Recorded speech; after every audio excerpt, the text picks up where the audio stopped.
বাঁচাও তবে তোমার নিখিল ভুবন ধন্য হবে। যদি আমার মনের মলিন কালি ঘুচাও পুণ্য সলিল ঢালি, তোমার চন্দ্র সূর্য নূতন আলোয় জাগবে জ্যোতির মহোৎসবে। আপনাদের সৌমিত্র বসু শুরু করছে তার কথা বলা 92.7 বিগ এফএম এ শরণাগত অনুষ্ঠানে।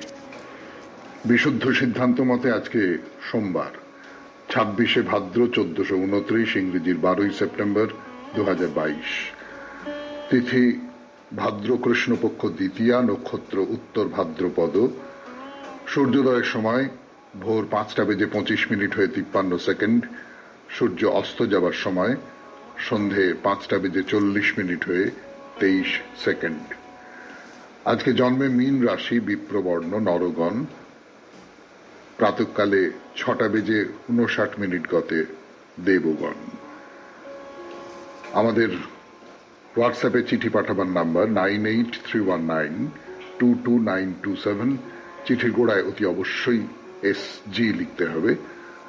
আর বিশেষ অনুরোধ, যে বিষয়টি নিয়ে চিঠি লিখতে বলা হয়েছে অনুষ্ঠানে, যেমন বিশ্বাস, আপনাদের সামনের রবিবারে চিঠির বিষয় হলো বিশ্বাস। এর বাইরেও যদি শরণাগত সম্পর্কিত কোনো বিষয় নিয়ে চিঠি লিখতে ইচ্ছে করে নির্দ্বিধায় লিখবেন। সেই চিঠি নির্দ্বিধায় এই অনুষ্ঠানে পড়া হবে। এবারে আপনাদের বলি আজকের অনুষ্ঠান সূচি। প্রথমে পুরাণ চিরন্তন। পুরাণ চিরন্তনে মৎস্য পুরাণের একটি গল্প শোনাবো আপনাদের। জন্মান্তর এবং পাপস্খালনের একটি গল্প। তারপরে স্বামী বিবেকানন্দের রচনা থেকে পাঠ, ঠাকুর শ্রী রামকৃষ্ণ পরমহংসদেবের কথা। আপনাদের চিঠি পড়ব।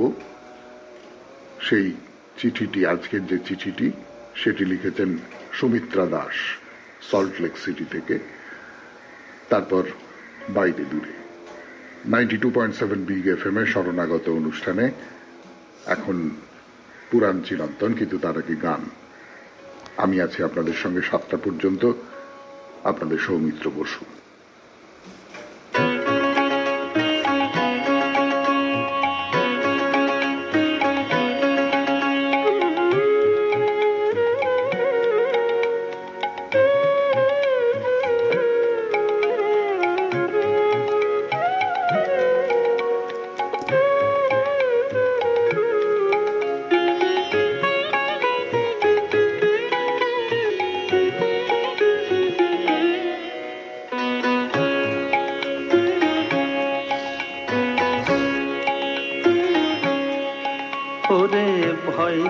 সমন তোরে, ওরে ভয় কি সমন তোরে।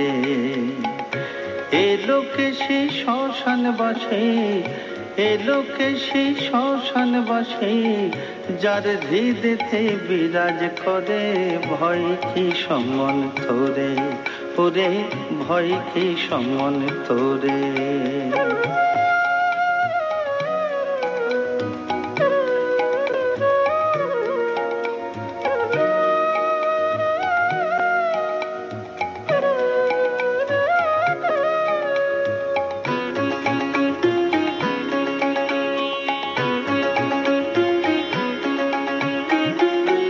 কালি কালি বলবো সদা, পারবি না তাই দিতে বাধা। কালি কালি বলবো সদা, পারবি না তাই দিতে বাধা। কালী নামে মেরে ডঙ্কা, ওরে কালী নামে মেরে ডঙ্কা, জমের সংখ্যা রাখবো দূরে ভয় কি সমন তোরে, ওরে ভয় কি সমন তোরে।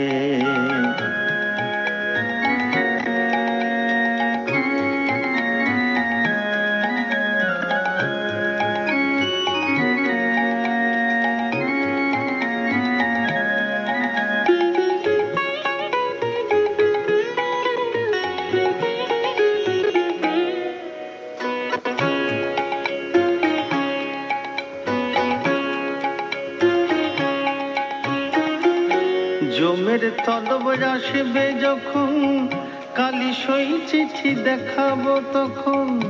জমের তলব আসবে যখন কালি সই চিঠি দেখাবো তখন চিঠির মর্ম পেলে পরে ওরে চিঠির মর্ম পেলে পরে সে যে আস্তে আস্তে যাবে ফিরে ভয় কি সমন তোরে ওরে ভয় কি সমন তোরে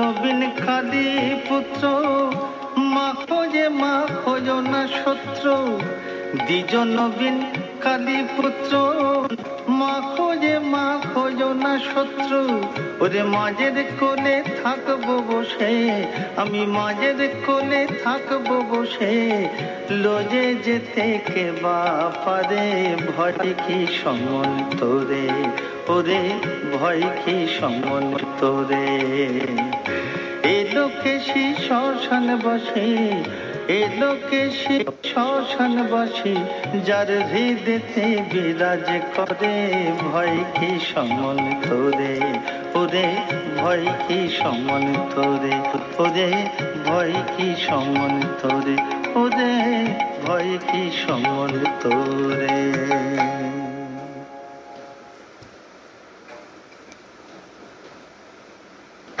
সৌমিত্র বসুর সঙ্গে শুনছেন শরণাগত জীবনের সহজ পাঠ পুরাণের গল্প 92.7 বিগ এফএম এ শরণাগত অনুষ্ঠানে সেই গল্প শোনাতে বসেছি আপনাদের। আমি আপনাদের সৌমিত্র বসু।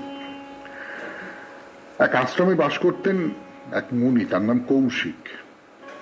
তার 7টি ছেলে। তো ছেলেরা একটু বড় হলো, তাদের পৈতে দেওয়া হলো।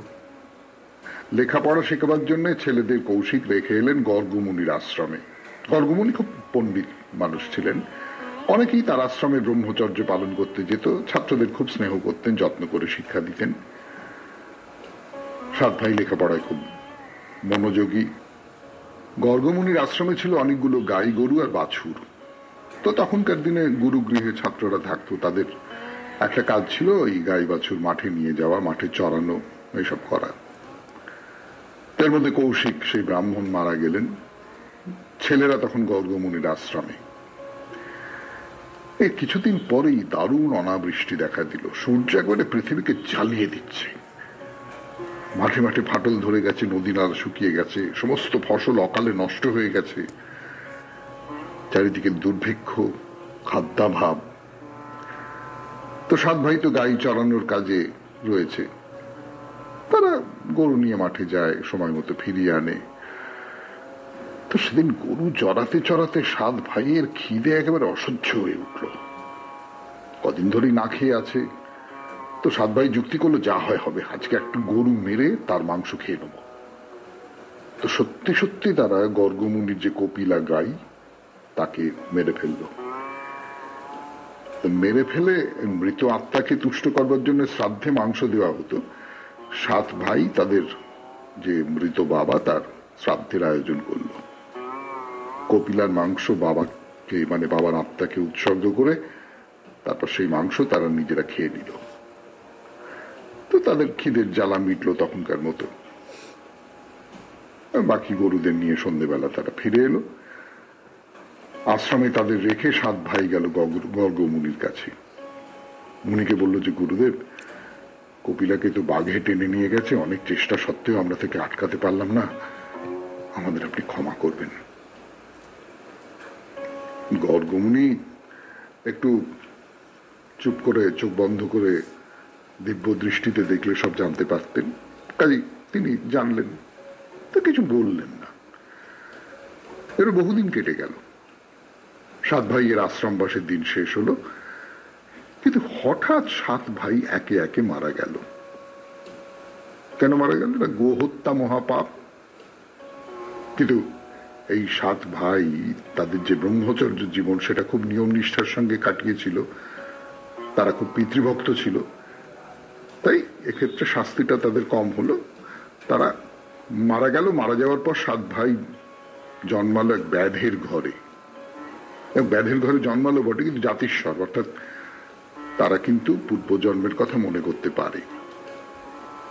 তা খুব অভাব, অনাহার, কষ্ট, আর পূর্বজন্মের কথা মনে পড়ে। তো 7 ভাই মারা গেল। তৃতীয় জন্মে তারা জন্মালো হরিণ শিশু হয়ে। যেখানে জন্মালো সেখানে নীলকণ্ঠ শিব থাকতেন। এই জন্মেও কিন্তু তারা জাতিস্বর, তাদের মনে জন্মান্তরের স্মৃতি অক্ষয় হয়ে আছে। ফলে খুব কষ্ট, তাদের মনে পড়ে যাচ্ছে যে আমরা গো হত্যা করেছিলাম, আমাদের এইরকম সব ব্যাপার ট্যাপার হয়েছিল। তো শিবের সামনে তারা দুঃখে শোকে অনশনে প্রাণত্যাগ করল। আবার চতুর্থ জন্ম হলো। চতুর্থ জন্মে 7 ভাই জন্ম নিল মানস সরোবরে। এখানে চক্রবাক হয়ে জন্মালো। কিন্তু ওই জন্মান্তর তাদের পিছু ছাড়ছে না। প্রথম সেই জন্মে আমরা কি করেছিলাম, আমরা গো হত্যা করেছিলাম, এই কথাটা সবসময় তাদের মনের মধ্যে জাগছে। তো তারা ঠিক করলো যে না, এই জন্মে আমরা দেহত্যাগ করব। এই যে অনুতাপের ভার, এটা আমরা বইতে পারছি না।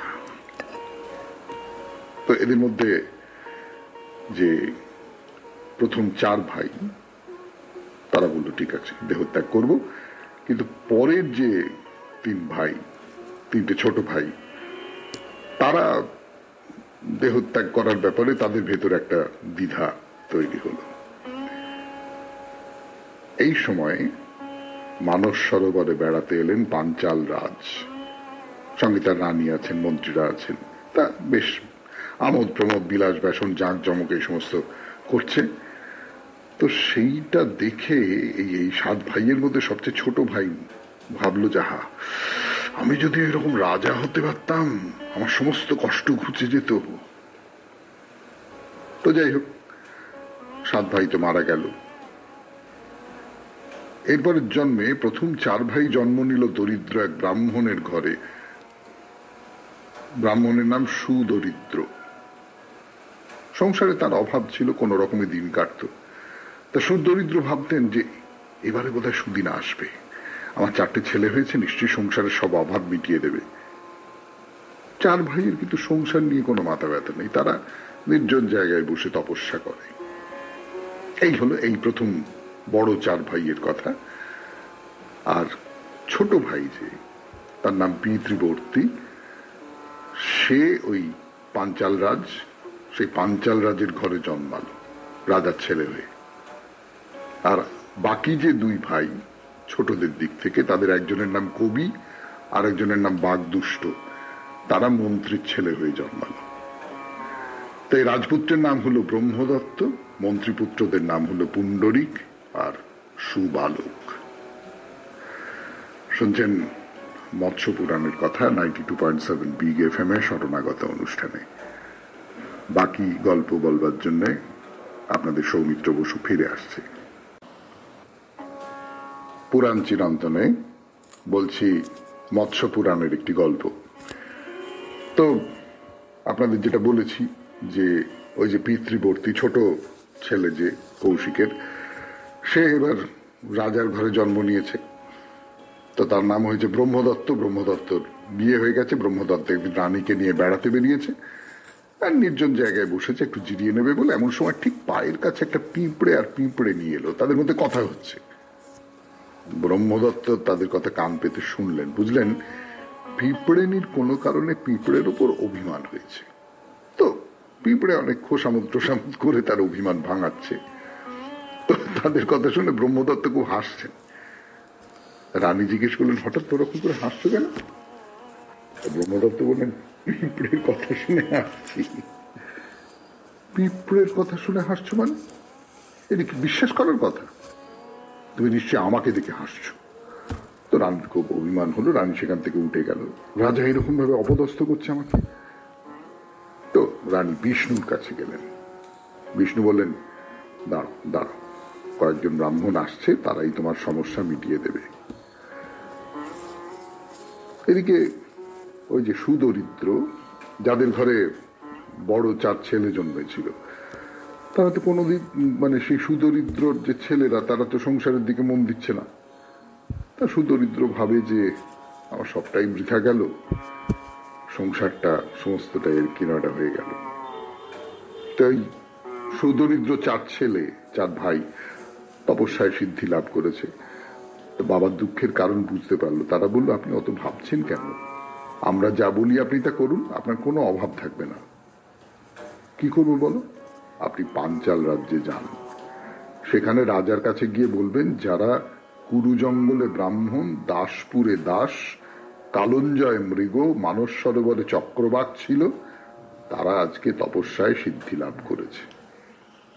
আমরা বনে চললুম, আপনি যান, গিয়ে এই কথা বলুন, দেখুন কি হয়। তো তারা 4 জনে তো বনে চলে গেল। সুদরিদ্র কিছু বুঝতে পারলো না। তো পাঞ্চাল রাজসভায় গিয়ে বলল এই কথা, যে কুরু জঙ্গলে যারা ব্রাহ্মণ, দাসপুরে যারা দাস, কালঞ্জয় যারা মৃগ, আর মানস সরোবরে যারা চক্রবাক ছিল, তারা তপস্যায় সিদ্ধি লাভ করেছে। এই কথা শুনেই তো ব্রহ্মদত্তের পূর্বজন্মের কথা মনে পড়ে গেল। মন্ত্রীপুত্র যারা ছিল তাদেরও মনে পড়ে গেল। বললো, ছি ছি ছি ছি, আমরা কি ছিলাম আর কি হয়েছি, সবই আমাদের অধঃপতন, আমাদের কামনার জন্যে। তো নিজেদের চিনতে পারল। তারা ছেলে বিশ্বক সেনের হাতে রাজ্যভার তুলে দিয়ে ব্রহ্মদত্ত, পুণ্ডরিকার সুবালক, ওই রাজা মন্ত্রী হয়েছিল তো 3 জনে, তারা তপস্যায় সিদ্ধি লাভ করবার জন্য বনে চলে গেল। শুনলেন পুরাণ কাহিনী, মৎস্য পুরাণের গল্প 92.7 বিগ FM এ শরণাগত অনুষ্ঠানে। এরপর স্বামী বিবেকানন্দের রচনা থেকে পাঠ, বেদান্ত। গানের পর স্বামী বিবেকানন্দের রচনা বেদান্ত থেকে পাঠ করে শোনাচ্ছি আমি আপনাদের সৌমিত্র বসু। অতি শৈশবাবস্থা হইতেই তোমাদের সন্তানগণ তেজস্বী হোক, তাহাদিগকে কোনরূপ দুর্বলতা বা কোন বাহ্য অনুষ্ঠান শিক্ষা দিবার প্রয়োজন নাই। তাহারা তেজস্বী হোক, নিজের পায়ে নিজেরা দাঁড়াক, সাহসী, সর্বজয়ী, সর্বংসহ হোক।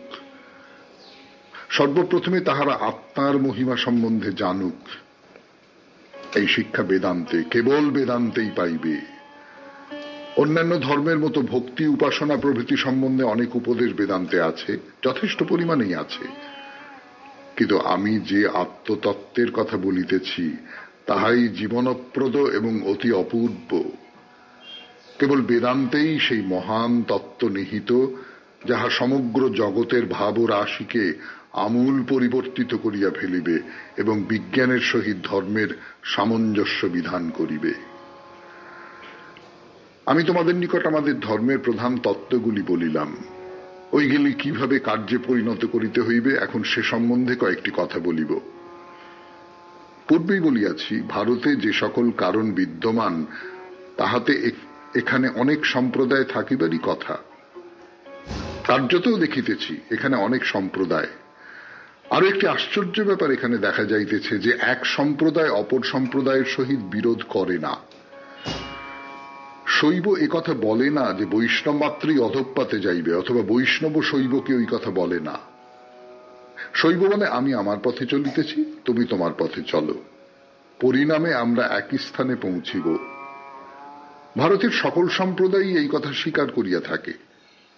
ইহাকেই ইষ্ট তত্ত্ব বলে। অতি প্রাচীনকাল হইতেই একথা স্বীকৃত হইয়া আসিতেছে যে ঈশ্বরোপাসনার বিভিন্ন প্রণালী আছে। ইহাও স্বীকৃত হইয়া আসিতেছে যে বিভিন্ন প্রকৃতির পক্ষে বিভিন্ন সাধন প্রণালী প্রয়োজন।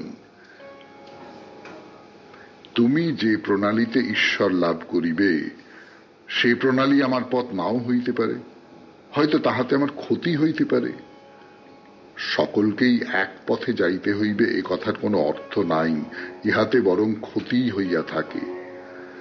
সুতরাং সকলকে এক পথ দিয়া লইয়া যাইবার চেষ্টা একেবারে পরিত্যজ্য। যদি কখনো পৃথিবীর সব লোক এক ধর্ম মতাবলম্বী হইয়া এক পথে চলে, তবে বড়ই দুঃখের বিষয় বলিতে হইবে। তাহা হইলে লোকের স্বাধীন চিন্তা শক্তি ও প্রকৃত ধর্মভাব একেবারে বিলুপ্ত হইবে।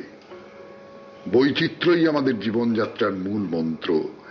বৈচিত্র্য সম্পূর্ণরূপে চলিয়া গেলে সৃষ্টিও লোপ পাইবে। যতদিন চিন্তা প্রণালীর এই বিভিন্নতা থাকিবে, ততদিন আমাদের ব্যক্তিগত অস্তিত্ব থাকিবে। বৈচিত্র্য আছে বলিয়া বিরোধের প্রয়োজন নাই। তোমার পথ তোমার পক্ষে ভালো বটে, কিন্তু আমার পক্ষে নহে। আমার পথ আমার পক্ষে ঠিক, কিন্তু তোমার পক্ষে নহে। প্রত্যেকেরই ইষ্ট ভিন্ন। এ কথায় এই বুঝায় যে প্রত্যেকের পথ ভিন্ন। 92.7 বিগ এফএম এর শরণাগত অনুষ্ঠানে শুনলেন স্বামী বিবেকানন্দের কথা। এরপর ঠাকুরের কথা বলবার জন্য ফিরে আসছি আমি।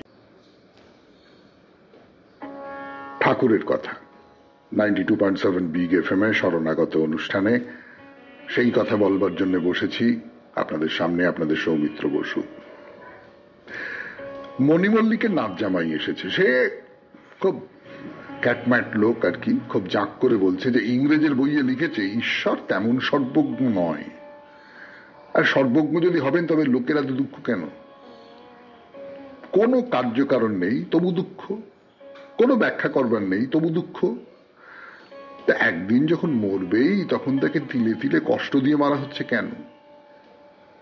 তো সেই যে ইংরেজ লেখক সে বলেছে সে হলে এর চেয়ে ঢের ভালো সৃষ্টি করতে পারত। তো ঠাকুর খুব মন দিয়ে শুনছেন, পণ্ডিত মানুষের কথা। আর ঠাকুরের তো এইটা ছিল যে আমি তো কিছু জানি টানি না, আমি তো একেবারে অজ্ঞান, আমি তো মূর্খ। তো সেই মণিমল্লিকের নাচ জামাই এই সমস্ত কথা খুব বলছে। তো সব শুনে ঠাকুরকে সবাই বলেছে যে কি কি এই সমস্ত কথা বলছে, আপনি কি বলেন? তো ঠাকুর বললেন তাকে কি বোঝা জায়গা? আমি কখনো তাকে ভাবি ভালো, কখনো ভাবি মন্দ। 100 ঘটিতে কি 10 দুধ ধরে? কখনো অজ্ঞান চলে যায়, কখনো আবার তা ঘিরে ধরে। যেন পানা ঢাকা পুকুর, একটা ঢিল ছোঁড়ো, দেখতে পাবে খানিকটা জল, কিন্তু কতক্ষণ? খানিক পরেই দেখতে পাবে পানা নাচতে নাচতে এসে জলটুকু ঢেকে ফেলেছে। তেমনি এই যে ঈশ্বরের সৃষ্টির প্রতি, ঈশ্বরের ক্ষমতার প্রতি যে অবিশ্বাস, সেই অবিশ্বাস ঢেকে আছে। তাকে ঢিল ছুঁড়ে ভেতরের জলটাকে বার করে আনতে হবে। সেই কাজটাই হলো ভক্তির কাজ। বউবাজারের রাখাল ডাক্তারকে ডেকে নিয়ে এসছে মাস্টার, সকলেই দেখেছে। তুমি একবার দেখো কিছু করতে পারো কিনা দেখো। ডাক্তারের আঙুলের দিকে তাকিয়ে আছেন ঠাকুর, আঙুলগুলো মোটা মোটা। ঠাকুর বলছেন যারা কুস্তিগীর তাদের মতো তোমার আঙুল, দেখলে ভয় করে। মহেন্দ্র সরকার জিভ এমন জোরে টিপেছিল যে ভীষণ লেগেছিল, যেন গরুর জিভ টিপছে গো। তো ডাক্তার বলছে না না না না, ছি ছি ছি, আমি তো ওই রকম করে করবো না, আপনার কিছু লাগবে না। তো ঠাকুর বলছেন তবে দেখো। এইটুকুই, তার বাইরে আর কথাবার্তা নেই ডাক্তারের সঙ্গে। 92.7 বিগ এফএম এ শুনছেন শরণাগত ঠাকুরের কথা। বলছি আমি, একমাত্র আকাঙ্ক্ষা হচ্ছে ভক্তদের সঙ্গে কথা বলা। ডাক্তারের সঙ্গে আর কথাবার্তা নেই। কি অভিমত, কি ব্যবস্থাপত্র দিচ্ছেন শরীরের জন্য, কি ও সব নিয়ে কোনো কৌতূহল নেই। তো একজন জিজ্ঞেস করছে যে আমাদের কিসে কি হবে, কিভাবে কি করব না করব, সাধন ভজন কি করব। তো ঠাকুর বলছেন দিঘিতে বড় মাছ আছে, চার ফেলো। চার কি? চার কোথায়? অত কথায় কাজ নেই। দিন কতক না হয়ে সব ত্যাগ করে তাকে ডাকো, একটু নির্জনে চলে যাও, নির্জনে গোপনে কেঁদে কেঁদে তাকে ডাকো, তিনি সব করে দেবেন। এই নির্জনে এসেছি, সংসার টংসার এই সমস্ত কোলাহল সে সব কিছুর থেকে দূরে। এইবার আমার ভয় ভেঙে দাও ঠাকুর, বলো আমি যে একাকী নই এটা বুঝতে দাও প্রাণ ভরে। একবার পূর্ণ দৃষ্টিতে আমার দিকে তাকাও, আমার চোখের সামনে তাকাও। তোমার জন্য কত ধুলো পথ হেঁটে এসেছি ঠাকুর, কত অপবাদ প্রতিবাদ এই সমস্ত কিছু এড়িয়ে এসেছি। তুমি যদি এখন দেখা না দাও আমি ফিরে গিয়ে মুখ দেখাবো কি করে? ঠাকুর আঁধার ঘনিয়ে এসেছে, ঝড় উঠছে, আমাকে আশ্রয় দাও, তোমার হাতখানি বাড়িয়ে দাও, আমাকে ধরো, আমাকে স্পর্শ করো, আমাকে কোলে করে রাখো। আমি তোমার জন্য 1 পা এলে তুমি কি আমার জন্য 10 পা আসবে না ঠাকুর? কি অভিসারের কথা মনে পড়ে না? শ্রী রাধার অভিসার। ফিরে আসছি গানের পর। শুনছেন রকম অভিসার আছে, আপনারা জানেন। তার মধ্যে আছে সর্পাভিসার, শ্রী রাধার সর্পাভিসার। 92.7 বিগ এফএম এর শরণাগত অনুষ্ঠানে আপনাদের বলি, ঠাকুর সেই সর্পাভিসারের কথা বলছেন। কেমন করে বলছেন? বলছেন ওই লক্ষ্মী আর শারদামণি দুজনকে শ্রীকৃষ্ণ নিকুঞ্জে এসেছে, মাসির সংকেত ধ্বনি করেছে, ব্যাস ললিতা বিশাখাকে নিয়ে শ্রীমতী সাজতে বসলো, আজ অভিসারে যাবে। এতক্ষণে প্রচন্ড ঝড় বৃষ্টি শুরু হয়ে গেছে, কি করে যাওয়া যায়? তো রাধা তো উন্মাদিনীর মতো বলো, আমাকে তো যেতেই হবে, আমার সমস্ত মর্যাদা সমুদ্রের জলে নিক্ষেপ করেছে, এখন সামান্য বৃষ্টির জলকে ভয় করব? তীর যদি একবার ছোঁড়া যায় সে কি আর ফিরে আসে? তোরা থাক। তো সখীরা বলল, তুই যদি না শুনিস আমরাও শুনবো না, আমরাও যাবো তোর সঙ্গে। সবাই মিলে বেরোলো রাস্তায়, ঝড় বৃষ্টি মাথায় নিয়ে। না, এমন নয় যে রাস্তায় বেরোবার পর ঝড় বৃষ্টি এসে পড়েছে হঠাৎ, ঝড় বৃষ্টি দেখে শুনে রাস্তায় বেরোনো, ঝড় বৃষ্টি অগ্রাহ্য করে উড়িয়ে দিয়ে। তো রাস্তায় জলের মধ্যে প্রকাণ্ড একটা সাপ শুয়ে আছে। রাধা আর সখীরা খেয়ালই করলো না, সাপের ওপরেই পা দিয়ে উঠে দাঁড়ালো। সাপ আর কেউ নয়, স্বয়ং অনন্তদেব। যেমনি উঠে দাঁড়িয়েছে অনন্তদেব শোঁ করে ফনা বিস্তার করে একেবারে তাদের নিকুঞ্জের দ্বারে পৌঁছে দিলেন। কেউ টেরও পেল না। কি নিকুঞ্জে চলে এসেছে? ওমাগো, এই যে দেখি মস্ত বড় সাপ। সবাই হুড়মুড় করে নেমে পড়লো সাপের থেকে। এই যে সাপের উপর পা দিয়ে আছি গো, পালাই পালাই, কৃষ্ণের কাছে পালাই। এই হলো সর্পাভিসার, ঠাকুর বলছেন। শুনলেন ঠাকুরের কথা 92.7 বিগ এফএম এ শরণাগত অনুষ্ঠানে। এবারে আপনাদের চিঠির উত্তর। ফিরে আসছি গানের পর। সুমিত্রা দাসের চিঠি পড়ব 92.7 বিগ এফএম এ শরণাগত অনুষ্ঠানে। নমস্কার শ্রদ্ধেয় সৌমিত্র বসু। এবারের বিষয় ভয় এবং তার থেকে নিজেকে মুক্ত করার অভিজ্ঞতা। আজ তাহলে একটি ছেলের এমনই ভয়, হতাশায় প্রায় ডুবে যাওয়া অবস্থা থেকে উত্তরণের গল্প শোনাই। ছেলেটির মা চিঠিটা হাতে নিয়ে স্তব্ধ হয়ে বসে। কি করবে সে এখন? কাকে বলবে এত বড় বিপদের কথা? ঘরে মুমূর্ষ স্বামী ও বৃদ্ধ পিতা। অগত্যা কলেজ পড়ুয়া বড় ছেলেকেই বলতে হলো। সে বলল, আমি যাচ্ছি মা। রাতে বিছানায় শুয়ে 15-16 বছর আগের সব কথা যেন অ্যালবামের পৃষ্ঠার ছবির মতো চোখের সামনে ভেসে উঠতে লাগলো। এটা ছোট ছেলে, দেব শিশুর মতো দেখতে, ভয়ানক দস্যি ছেলেটি ভয় ডর কাকে বলে জানেই না। বাবার চোখের মণি। হাজার কাজের ব্যস্ততার মধ্যেও আদরের ছেলের যাবতীয় কাজ তিনি করেন। বাবা না খাওয়ালে সে খাবে না। পড়াশোনা, খেলাধুলো, গান সবেতে তুখোড় সে। এর মধ্যে বাবা কলকাতায় বদলি হলেন। নতুন স্কুল, সম্পূর্ণ নতুন পরিবেশ। এখানে কেউ সহজে আপন করে নেয় না ভিন রাজ্য থেকে আসা নবাগত ছেলেটিকে। অমন মেধাবী ঝলমলে ছেলেটি ভয়ে কেমন সিঁটিয়ে যেতে লাগলো। এর মধ্যে এলো এক ভয়ঙ্কর বিপর্যয়। বাবা হঠাৎ ভয়ানক অসুস্থ হয়ে পড়লেন। আবার এক ভয়ের থাবা। পরম নির্ভরতার জায়গাটি হারাবার ত্রাস। 12 ক্লাসের পরীক্ষায় উত্তীর্ণ হয়ে সবার অমতে অন্য রাজ্যে ইঞ্জিনিয়ারিং পড়তে চলে গেল। আজকের চিঠিটি ওখানে থাকা তার স্কুলের 2 সহপাঠীর। এখনো একসাথেই পড়ে। কাকিমা, যত তাড়াতাড়ি পারো এসো। তোমার ছেলে বাজে ছেলেদের পাল্লায় পড়ে বিগড়ে যাচ্ছে, আমাদের কথা শুনছে না। বড় ছেলে গিয়ে পরিস্থিতি দেখে এলো। বাবা ততদিনে একটু সুস্থ হয়েছেন। বিশ্বস্ত একটি সাহায্যকারিনীর ওপর সংসারের দায়িত্ব দিয়ে মা চলে গেলেন প্রায় ডুবে যাওয়া ছেলেকে টেনে তুলতে। সে যে কি কঠিন কাজ। কোন রকমে ফাইনাল পরীক্ষা দেওয়ানোর পর বাড়ি ফিরে এলে বাবার ছোটখাটো কিছু কাজের দায়িত্ব তাকে দেওয়া হলো। এই জায়গাটা তার ঘুরে দাঁড়ানোর একটা টার্নিং পয়েন্ট। সে তার বাবাকে ভালো করে তুলতে পারবে, তার উপরে আস্থা ভরসা পরিবারের আছে।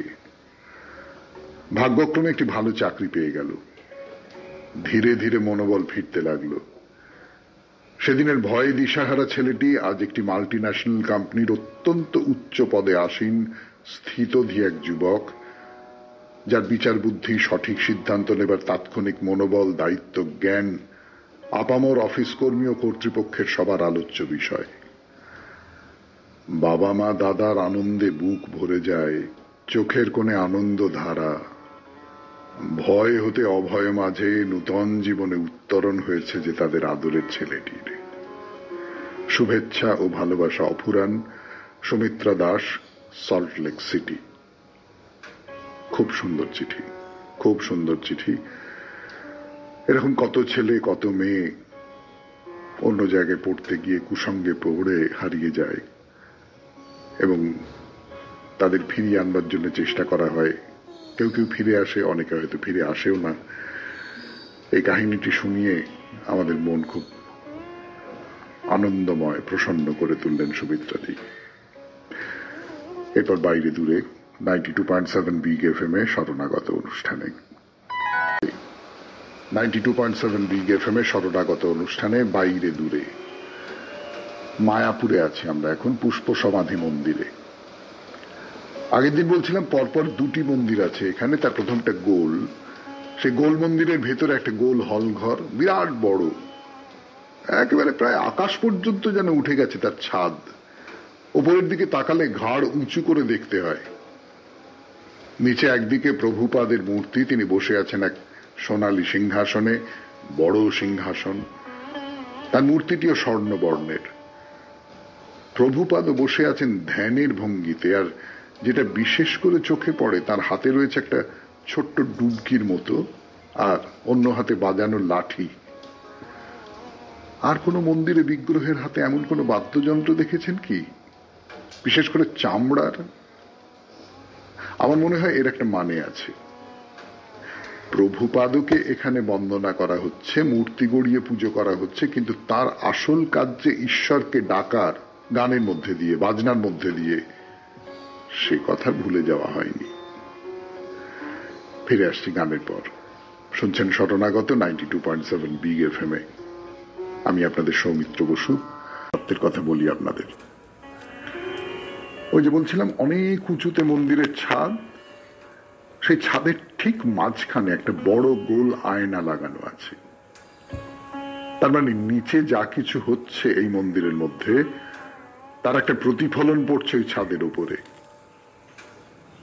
দেখতে দেখতে একটা অদ্ভুত কথা মনে হলো। আচ্ছা, এই মাটির পৃথিবীতে আমরা যা কিছু করি, ভালো মন্দ, ন্যায় অন্যায়, উচিত অনুচিত, ওই রকম করে দূর স্বর্গলোকে কি তার কোনো প্রতিবিম্ব পড়ে? না না না, এই কথা ভেবে ওই আয়না লাগানো হয়েছিল কিনা আমি জানি না, কিন্তু আমার মনে হলো এইটুকুই বলবার। এর মধ্যে প্রভুপাদের আরতি শুরু হয়েছে। গান করছেন ভক্তেরা, আর সেই গানের টানে মন্দিরে এসে জড়ো হয়েছেন বেশ কিছু মানুষ। সকলে তদ্গত হয়ে তাকিয়ে রয়েছেন প্রভুপাদের দিকে। মন ভরে যাবে আপনার। ধীরে ধীরে বেরিয়ে এলেন ঘর থেকে। বাইরে একটা ছাদ, ছাদে এসে দাঁড়ালেন। ভেতর থেকে ভেসে আসা গান এখন আপনাকে সঙ্গ দিচ্ছে। মাথার ঠিক ওপরে মন্দিরের গম্বুজ, সেখানে দুটো আলাদা জায়গায় প্রভুপাদের দুটি মূর্তি। আরো অনেকগুলো মূর্তি ছড়ানো রয়েছে চারপাশে। কোন মূর্তিতে তিনি খোল বাজাচ্ছেন, কোনটিতে করতাল বাজাচ্ছেন। মানে বৈষ্ণব ধর্মের সঙ্গে তো একেবারে পরতে পরতে মিশে আছে গান, সঙ্গীত। না, শুধু বৈষ্ণব ধর্ম বলছি কেন, শাক্ত ধর্মেও কি গানের ব্যবহার কিছু কম? আসলে গান কথা, কিন্তু ঠিক কথা তো নয়, তার চেয়ে বেশি কিছু। কথা হলো প্রতিদিন ব্যবহার করবার জন্য, আর গান হলো সেই প্রতিদিনকে পার হয়ে যাওয়ার জন্য। বিরাট লম্বা একটা ছাদ, ধরে নিন এখন বিকেল হয়ে গেছে, আকাশ আলো মুছে ফেলছে ধীরে ধীরে। বড় করে নিঃশ্বাস নিলেন, মনে হবে এই যে আপনার চেনা পৃথিবী, সেখান থেকে বহু দূরে কোথাও চলে এসেছেন আপনি। কিন্তু না, আবার ঢুকতে হবে মন্দিরের মধ্যে। এই ছাদ দিয়ে আপনি ঢুকলেন মন্দিরের দোতলায়, সেখানে একটা গ্যালারি করা আছে, তাতে বৈষ্ণব নানা অনুষঙ্গ নিয়ে নানান রকম ঘটনা তৈরি করা হয়েছে, এখানে একটা ঝুলনের মতো করে। যেমন ধরুন রথযাত্রা, না জগন্নাথ দেবের রথযাত্রা নয়, রথ নিয়ে চলেছেন কোন বৈষ্ণব সংকীর্তন করতে করতে, চারপাশে নানান ধরনের মানুষের ভিড়, তাদের মধ্যে আধুনিক শহুরে মানুষও আছেন। আবার আর একটা জায়গায় কোথাও হয়তো উপদেশ দিচ্ছেন আচার্য, তার সামনে বসে মনোযোগ দিয়ে সেসব কথা শুনছেন তার শিষ্য ছাত্ররা। এই হলো পুষ্প সমাধি মন্দির। শেষ করলাম এই মন্দিরের কথা। পরের দিন আবার নতুন মন্দিরের খোঁজে মায়াপুরে। 92.7 বিগ এফএম এর শরণাগত অনুষ্ঠানে আমাদের হোয়াটসঅ্যাপে সেই লেখা পাঠাবার নাম্বার 9831922927।